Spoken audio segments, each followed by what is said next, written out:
Hello friends, कैसे हैं आप सब लोग। उम्मीद करते हैं कि सब लोग बहुत बढ़िया होंगे और अपने सेमेस्टर एग्जाम की तैयारी बहुत ही अच्छी तरीके से कर रहे होंगे।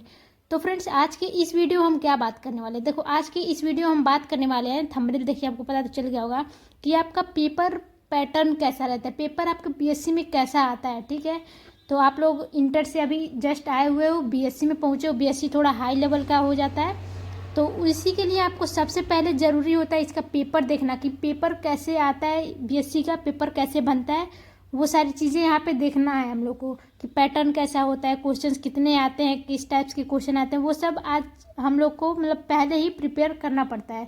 उस हिसाब से हम लोग अपने बीएससी की तैयारी करेंगे अगर पेपर देख के, तो बहुत ज़्यादा आपके लिए बेनिफिशियल होगा। ठीक है, तो चलिए बिल्कुल भी टाइम को वेस्ट ना करते हुए देखते हैं पेपर कैसा आता है। देखो, ये जो है ना बीएससी फर्स्ट सेमेस्टर का केमिस्ट्री का पेपर है, वो 2021 और 22 का।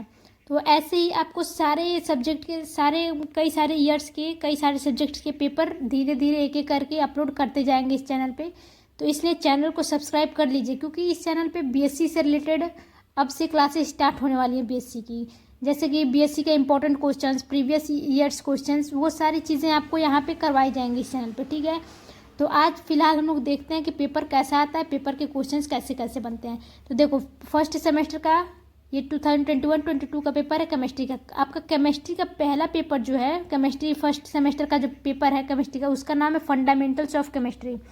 ठीक है, पेपर का नाम हमेशा आप लोग को याद रखना है। देखो, आप बीएससी में चले गए, एक चीज़ और आपको अच्छे से बता दें कि शायद आपके कॉलेज में बताया गया होगा कि आप लोग को पेपर का नाम कभी नहीं भूलना है। ठीक है, पेपर का नाम आप लोग को हमेशा याद रहना चाहिए, चाहे वो जूलॉजी हो, बॉटनी हो या फिर केमिस्ट्री हो। तो आपका केमिस्ट्री का जो पहला पेपर है, केमिस्ट्री का जो पेपर है फर्स्ट सेमेस्टर का, उसका नाम है फंडामेंटल्स ऑफ केमिस्ट्री। इसमें ज़्यादा हार्ड, केमिस्ट्री का फर्स्ट ईयर आपका ज़्यादा हार्ड नहीं होता है, जैसे कि फंडामेंटल्स पढ़ने हैं, जैसे केमिस्ट्री में आप पहले सारी चीज़ें पढ़ के आओ, वही सब यहाँ पे पढ़ना है। ठीक है, तो कोड दिया रहता है पेपर का।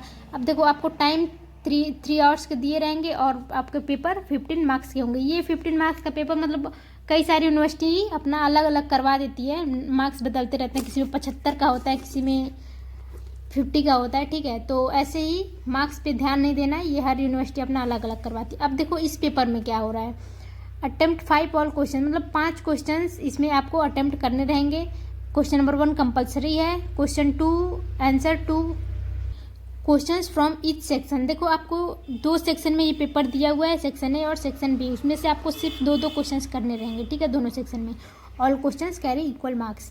तो देखो, आपका ये पेपर जो होगा वो बाईलिंगुअल होगा, मतलब दोनों लैंग्वेज में पेपर दिए रहेंगे, आप जो चाहो वो लैंग्वेज लिख सकते हो। ठीक है, तो मिक्स करके भी आप लैंग्वेज लिख सकते हो, यहाँ पे लैंग्वेज की ज़्यादा दिक्कत नहीं होती है बीएससी के पेपर में। तो चलो क्वेश्चन देखते हैं, अपना क्वेश्चन क्या कहता है। All questions are compulsory, each questions carry 3 marks. ये जो फर्स्ट क्वेश्चन है इसमें कंपलसरी पेपर क्वेश्चंस बोला जाता है इसको, तो कंपलसरी है। तो क्वेश्चंस कैसे कैसे दिए हैं, क्या क्या दिए हैं इसमें देख लीजिए। ए क्वेश्चन जो है इसमें ये जितने पेपर क्वेश्चंस रहेंगे वो 2 मार्क्स कंटेन करेंगे आपके।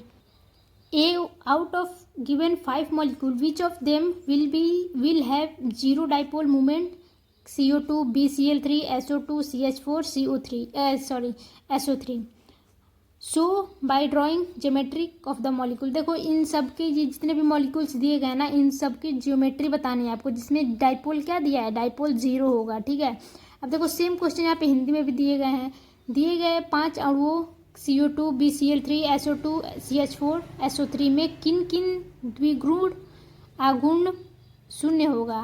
किन किन में मतलब डाइपोल 0 होगा। अणुओं को उत्तर पुस्तिका में आकृति बनाकर स्पष्ट कीजिए, मतलब इसका डायग्राम बनाना है। और दोनों क्वेश्चन सेम ही थे, ये हिंदी हो गया, ये इंग्लिश हो गया। जो बच्चे हिंदी में पेपर देना वो हिंदी वाला पढ़ेंगे, जिन बच्चों को इंग्लिश वाला देना है वो इंग्लिश वाला पढ़ेंगे, तो इसमें तो ज़्यादा दिक्कत नहीं है। नेक्स्ट है फजान रूल। देखो, फजान रूल क्या होता है, अरेंज द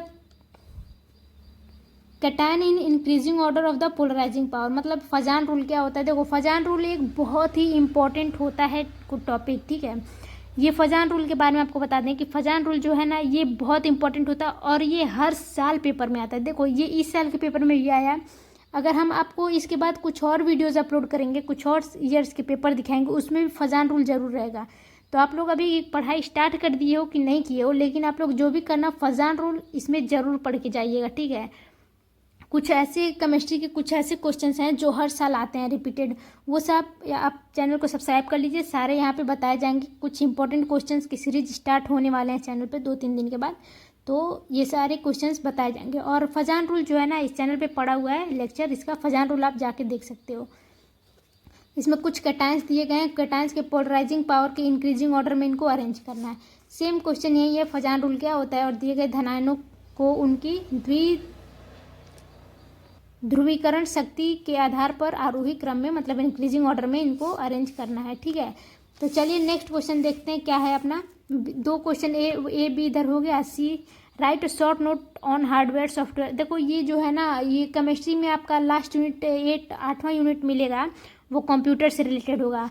ठीक है, कंप्यूटर से रिलेटेड यूनिट होगा आपका 8वां यूनिट, तो वहाँ से ये क्वेश्चन दिया गया है। ठीक है, कंप्यूटर में देखो आपका केमिस्ट्री में ना लास्ट यूनिट जो है 8 वाला यूनिट, उसमें कंप्यूटर आपको लोग पढ़ना है, तो वही 8 वाले यूनिट से ये दिया गया। ये मत समझना कि पेपर में गलती से छाप दिया गया, नहीं, गलती से नहीं छापा है, लास्ट वाला यूनिट आपको कंप्यूटर पढ़ना है। ठीक है। डी क्वेश्चन क्या कह रहा है। C, carbon carbon bond length in benzene is found to be 139 angstrom, but a benzene molecule is written as a alternating carbon single bond carbon and carbon double bond carbon justify. इसमें आपको बताना है कि carbon का जो वो benzene का जो मॉलिक्यूल आप लोग देखे हो ना, बेंजीन के मॉलिक्यूल में, फिलहाल यहाँ पे आंसर नहीं डिस्कस करते हैं, सिर्फ क्वेश्चन देखते रहते हैं। आंसर इसके प्रोवाइड कराए जाएंगे, जितने भी क्वेश्चंस यहाँ पे दिख रहे हैं आपको क्वेश्चंस के आंसर जल्दी से जल्दी यहाँ पे प्रोवाइड कराए जाएंगे। तो जल्दी से, मतलब प्रीवियस ईयर क्वेश्चन ही इसके चैनल पे आपको सिर्फ सॉल्व किए जाएंगे, मतलब जो इंपॉर्टेंट होते हैं या फिर क्वेश्चन जो प्रीवियस ईयर में आए हुए होते हैं, उन सारे आंसर यहाँ पे बहुत ही जल्दी आपको दिए जाएंगे। तो जल्दी से चैनल सब्सक्राइब कर लीजिए आंसर पाने के लिए। यहाँ पे सिर्फ आप लोग क्या देखो, सिर्फ और सिर्फ क्वेश्चंस देख लो कैसे कैसे बनते हैं, क्या क्या पैटर्न रहता है। ई क्वेश्चन है, what is hyper conjugation and what is it's use. देखो हाइपर कॉन्जुगेशन क्या होता है और इसका यूज़ क्या होता है। हाइपर कॉन्जुगेशन, जो बच्चे अगर हिंदी मीडियम वाले होंगे नहीं समझ रहे होंगे तो उनको हाइपर कॉन्जुगेशन कहते हैं अति संयुग्मन। ठीक है, तो आई थिंक अति संयुग्मन से आपको समझ में आया होगा हिंदी मीडियम वालों। देखो सेक्शन ए हुआ कंप्लीट। अब सॉरी, ये जो फर्स्ट क्वेश्चन था ना वो कंपलसरी क्वेश्चन था। कंपलसरी क्वेश्चन के बाद आपका आता है सेक्शन ए, इसके बाद आएगा सेक्शन बी। तो सेक्शन ए में आपको पता है स्टार्टिंग में ही बताया गया था कि इसमें 2 क्वेश्चन आपको सॉल्व करने हैं। यहाँ पे देखो नोट करके दिया हुआ है, attempt any 2 question in this section, each question 10 marks. इसमें 2 क्वेश्चन आपको करने हैं और दोनों में 10-10 मार्क्स के रहेंगे क्वेश्चन। ठीक, तो चलिए देखते हैं सेक्शन ए में क्वेश्चन नंबर 1 क्या होता है। तो सेक्शन ए का ए क्वेश्चन है, name any 2 scientist Maharshi of India and enumerate their contribution to science. देखो आपको यहाँ पे साइंटिस्ट वाला चैप्टर भी पढ़ना है, मतलब कौन कौन से साइंटिस्ट है, आपका क्या क्या दिए थे, कौन कौन सी थ्योरी दिए थे, कौन कौन से इंपॉर्टेंट साइंटिस्ट थे, वो सब भी आपको इस 7th वाला यूनिट जो आपको मिलेगा उस 7th यूनिट में आपको ये पढ़ना है। ठीक है, अब देखो क्वेश्चन सेक्शन ए में सेकंड क्वेश्चन था, उसका ए और बी दिया गया है। तो ए और बी देखो क्या है, ए तो हो गया साइंटिस्ट के बारे में आपको बताना है, ये आपको 7th वाली यूनिट में मिल जाएगा। ठीक, तो अभी तो नहीं पढ़े होगे, लेकिन 7th यूनिट जब 7th यूनिट तक पहुँचेगा तो वो क्वेश्चन आपको देखने को मिलेगा। नेक्स्ट है B question, what is electron affinity. Electron affinity क्या है and what are the factors affecting electron affinity. तो इलेक्ट्रॉन एफिनिटी का फैक्टर, कौन कौन से फैक्टर होते हैं जो अफेक्ट करते हैं। जो इलेक्ट्रॉन एफिनिटी बच्चे नहीं समझ पा रहे होंगे उनको हिंदी में कहते हैं इलेक्ट्रॉन बंधुता। ठीक है, तो इलेक्ट्रॉन बंधुता क्या होता है और किस किस चीज़ों पे वो निर्भर करता है वो आपको बताना है। नेक्स्ट है थर्ड क्वेश्चन। थर्ड क्वेश्चन का ए जो है, ए बी इसमें भी करके दिया हुआ है, arrange the ions into increasing order of their size. मतलब ये जितने भी आयंस हैं ना, इनके साइज के इंक्रीजिंग ऑर्डर में इसको अरेंज करना है। How many electrons are there in this species, मतलब और इसमें बताना है कि कितने इलेक्ट्रॉन्स हैं इस सब में, कितने कितने इलेक्ट्रॉन्स हैं। यही सेम इसका हिंदी ये है। तो ठीक है, तो नेक्स्ट देखते हैं कौन सा होता है। 3 का ए हो गया, 3 का बी देखते हैं। What is molecular orbital theory of bonding. देखो आपको कई सारे थ्योरीज भी पढ़ने हैं। इसका जो आप लोग का 5th, आई थिंक 5th, हाँ जी 5th जो यूनिट होगा ना, इसमें आपको ये सब पढ़ना है theories. Chemistry, fundamental of chemistry का जो 5th यूनिट है उसमें आपको थ्योरीज पढ़ने हैं। तो जैसे कि मॉलिकुलर ऑर्बिटल थ्योरी, इसको एमओटी बोलते हैं, वेस्पर थ्योरी होता है, वीबीटी होता है, ये सब आपको पढ़ने हैं। ठीक। तो इसमें क्वेश्चन में दिया हुआ है मॉलिक्यूलर ऑर्बिटल थ्योरी क्या होते हैं। So that while He2 does not exist but He+2 exist, मतलब बताना हीलियम क्यों नहीं एग्जिस्ट करता और हीलियम आयन क्यों एग्जिस्ट करता है। ठीक है, तो चलो इसका हिंदी ये था। फोर्थ मतलब सेक्शन ए का जो फोर्थ क्वेश्चन है वो क्या है, account for the decreasing bond angle in the order, मतलब इसमें बताने कि किसके किसके एंगल कैसे कैसे होते हैं, मतलब कितने कितने एंगल्स होते हैं और उन सबको बताना नहीं, सिर्फ आपको क्या करना है, उनको अरेंज करना है। कौन से ऑर्डर में, डिक्रीजिंग ऑर्डर में अरेंज करना है, किसका एंगल बड़ा है किसका एंगल छोटा है। ये सब आप लोग पढ़ोगे तो समझ में आ जाएगा। आई थिंक आप लोग कॉलेज में अपने पढ़ तो लिए ही होंगे, ये सारे शायद पढ़ लिए होंगे, शायद नहीं पढ़े होंगे, तो कोई दिक्कत नहीं है, ये सारी चीज़ें सॉल्व करवाई जाएंगी आपको। नेक्स्ट बी है, फोर्थ का B, bond length of carbon single bond carbon double bond carbon and carbon triple bond carbon are 154 angstrom, 133 angstrom and 120 angstrom respectively का मतलब समझ रहे हो, मतलब ये जो है ना पहला वाला सी सिंगल बॉन्ड सी है उसका इतना एंगस्ट्रॉम बॉन्ड लेंथ रहेगा, एंगस्ट्रॉम। ठीक है, अब सी डबल बॉन्ड सी का जो है वो 133 एंगस्ट्रॉम जो होगा इसका बॉन्ड लेंथ रहेगा। नेक्स्ट जो कार्बन ट्रिपल बॉन्ड कार्बन में 120 एंगस्ट्रॉम रहेगा इसका बॉन्ड लेंथ। तो सबसे कम बॉन्ड लेंथ किसका है, कार्बन ट्रिपल बॉन्ड कार्बन का। Right the order of energy of the 3 bond with explanation, मतलब इसका एनर्जी बताना है कि किसका एनर्जी कितना रहेगा, मतलब ये जितना है ना एंगस्ट्रॉम आप लोग लेंथ बता दिया गया, लेकिन उसकी एनर्जी बतानी है कि किसकी कौन से बॉन्ड लेंथ की एनर्जी कितनी ज़्यादा रहेगी, किसकी ज़्यादा रहेगी और किसकी कम रहेगी। ठीक है, तो ये सारी चीज़ें आप लोग पढ़ोगे तो दिक्कत मत लेना, सॉल्व करवाया जाएगा इस चैनल पे। इसके लिए आपको बस एक काम करना होगा, वीडियो को पूरा देखो और चैनल को सब्सक्राइब कर लो। क्वेश्चन नंबर 5, पाँचवा का ए क्वेश्चन है, मतलब ये सेकेंड जो आपका सेक्शन ए था उसका लास्ट क्वेश्चन है ये। सेक्शन ए का 5th क्वेश्चन ए है, all the 3 carbon oxygen bond length of carbonate ion and 3 nitrogen oxygen bond in the nitrate ion are equal, justify. अब बताना है आपको कि जितने भी कार्बोनेट जो आयन होता है उसमें कार्बन और ऑक्सीजन जो बॉन्ड होते हैं, बॉन्ड लेंथ होता है वो 3 इसमें भी होगा कार्बन ऑक्सीजन बॉन्ड लेंथ, और इसमें नाइट्रेट में भी 3 कार्बन ऑक्सीजन बॉन्ड होंगे। ठीक है, तो नाइट्रोजन और ऑक्सीजन बॉन्ड किस में होंगे, नाइट्रोजन में, तो नाइट्राइट में, तो नाइट्राइट और कार्बोनेट का जो बॉन्ड लेंथ होगा वो बराबर होगा। कैसे होगा वो आपको सॉल्व करके बताना है कैसे होगा। नेक्स्ट आपको एक चीज़ दिया हुआ है आपका, इसमें केमिस्ट्री में आपको मैथ का भी कुछ क्वेश्चन मिलेगा। ठीक है, देखो ये जो आपका केमिस्ट्री का फंडामेंटल्स ऑफ केमिस्ट्री है ना, इसमें आपको केमिस्ट्री भी देखने को मिलेगा, मैथ भी देखने को मिलेगा, कंप्यूटर में देखने को मिलेगा, और फिर आप जब सेकेंड सेमेस्टर में जाओगे तो केमिस्ट्री में आपको बायोलॉजी भी देखने को मिलेगा। ठीक है, तो ज़्यादा दिक्कत नहीं लेना है, इसमें मैथ का भी है कंप्यूटर का भी है, तो एक यूनिट है बस मैथ कंप्यूटर का, तो ये आपको सॉल्व करना है। जो मैथ वाले बच्चे होंगे उनके लिए तो ये हलवा होगा। ठीक है, तो देख लो क्वेश्चन क्या है, ये सॉल्व कर लेना। अब आपको पहले ही बता दिया जा रहा है कि ये आपका लास्ट यूनिट मतलब 6 या फिर 7 यूनिट ये होगा मैथ वाला।